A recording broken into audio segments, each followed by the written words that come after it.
కోసం ఎదురు చూసావా? కనీసం భర్తనన్న గౌరవించావా? ఇవ్వను. ఎందుకు ఇవ్వాలి? ఎందుకు గౌరవించాలి? పవిత్రమైన తాళిని మీరు గౌరవించారా? కాబోయే భార్యను గౌరవించారా? కట్నం కోసం తాళి విసిరికొట్టి పెళ్లిపీటల మీద నన్ను విడిచిపెట్టి నిర్దాక్షిణ్యంగా లేచిపోయారు. బావమరిదిని గౌరవించారా? అత్తమామల్ని గౌరవించారా? ఆడపడుచు కట్నం, లాంఛనాలు, ఆచారం, పద్ధతి అన్నారు.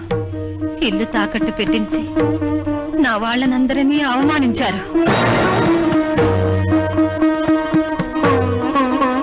నిండు గర్భిణిగా ఉన్న మీ భార్యను మీరు గౌరవించారా? కనీసం కడుపులో పెరుగుతున్న మీ బిడ్డను మీరు గౌరవించారా? కారు కొని వందే కాపురమే చేయనన్నారు. ఎందుకు ఎందుకు గౌరవించాలి?